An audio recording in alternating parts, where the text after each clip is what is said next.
Welcome to the intriguing world of Counter-Strike Global Offensive, commonly known as CS.io. Born from the legendary lineage of the Counter-Strike series, CS:GO catapulted itself into the hearts of gamers worldwide, quickly becoming a phenomenon in the realm of online multiplayer games. Introduced in 2012 by Valve Corporation, CS.io has since evolved into a global platform where skill meets strategy and the thrill of competition keeps players on their toes.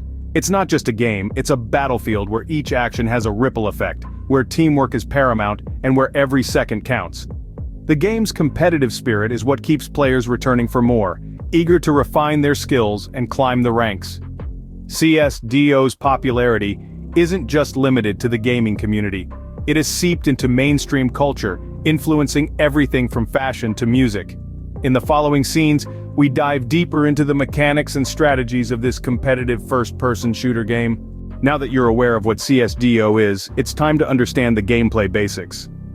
CS.io, or Counter-Strike Global Offensive, is a multiplayer first-person shooter video game where two teams face off against each other. These teams are the terrorists and the counter-terrorists, each with a unique set of objectives. The terrorists, or T-side, have a simple goal: to plant the bomb and ensure it detonates.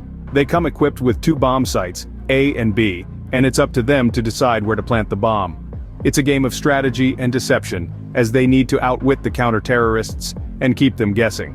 On the flip side, the counter-terrorists, or CT side, are tasked with preventing the bomb from being planted.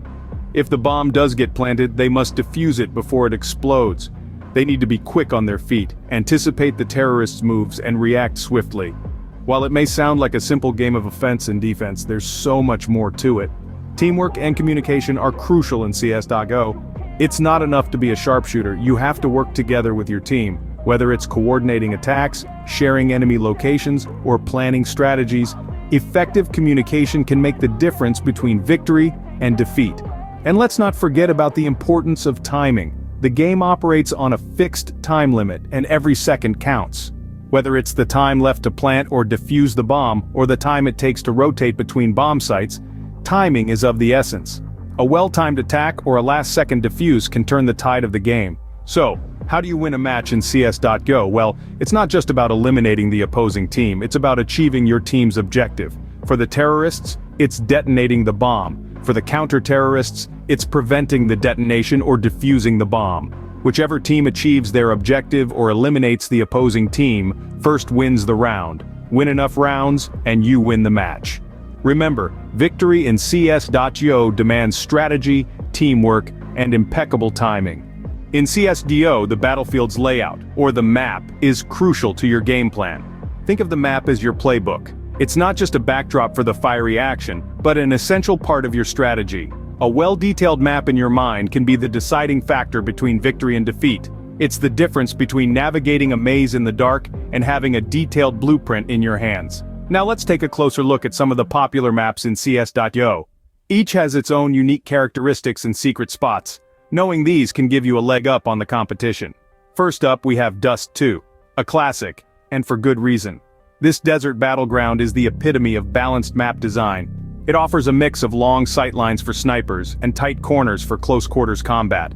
Familiarity with Dust 2 is practically a rite of passage in CS.io. Next, let's talk about Mirage. This map is set in a Middle Eastern cityscape, and it's a favorite among many players for its fast-paced gameplay. Mirage requires a good understanding of verticality, with multiple levels to explore. It's a map that rewards tactical play and teamwork.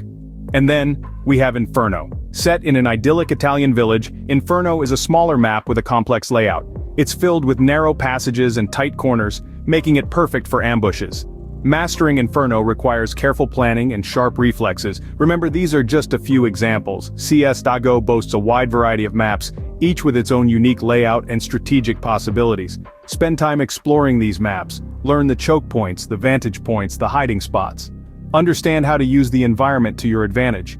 In the world of CS:GO, knowledge is power. And when it comes to maps, that knowledge can mean the difference between a triumphant victory and a crushing defeat. So, study these battlefields. Learn them like the back of your hand. Knowledge of the maps can give you a tactical advantage during the game. An essential yet often overlooked aspect of CS.io is its economy system. This isn't just about point and shoot, it's a strategic game that requires careful planning and prudent spending.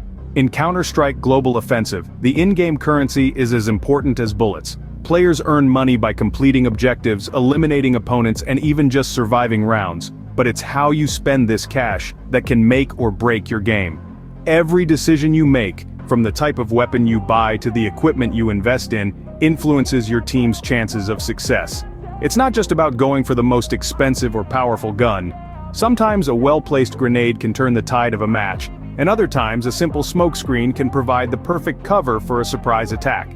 But here's the catch. You can't just splurge on everything.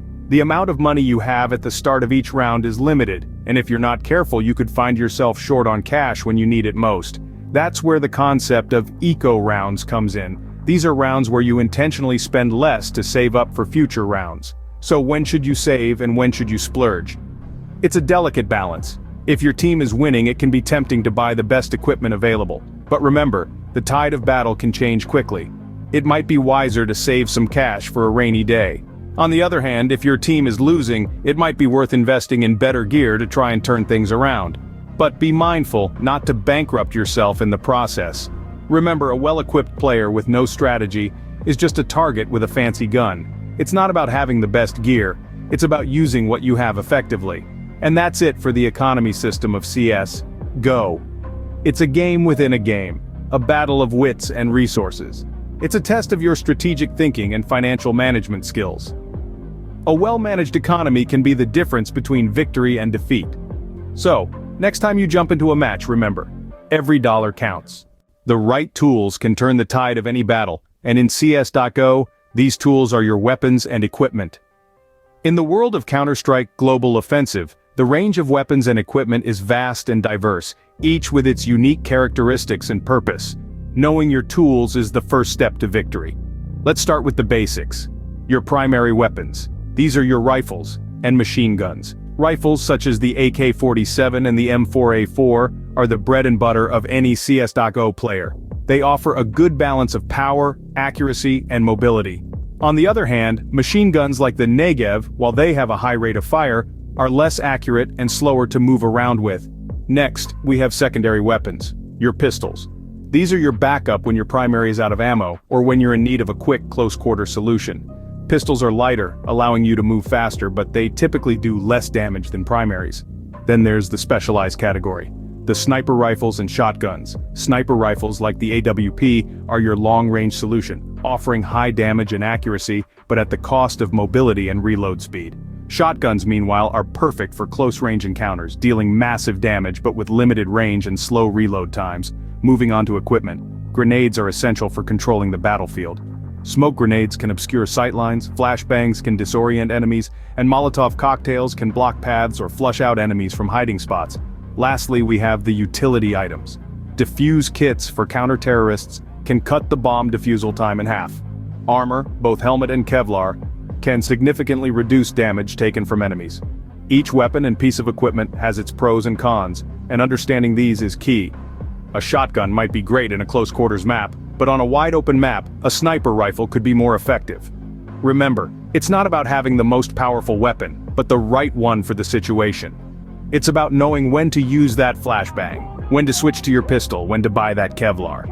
Remember, the best weapon is the one you can use effectively. As we come to the end of this tutorial, let's summarize the key points. We've explored the gameplay basics of Counter-Strike Global Offensive, delving into the importance of strategy, teamwork, and communication in achieving victory. We've navigated the intricacies of the game's diverse maps, understanding their unique layouts and how to use them to your advantage. We've also tackled the game's economy system, a crucial aspect that requires careful management to ensure your team is well equipped for each round. And last but not least, we've honed in on mastering the wide array of weapons and equipment available in CS.GO. From understanding the right time to use each weapon to the importance of mastering recoil patterns, we've covered it all. Remember, practice makes perfect in CS.GO, so get out there and show them what you're made of.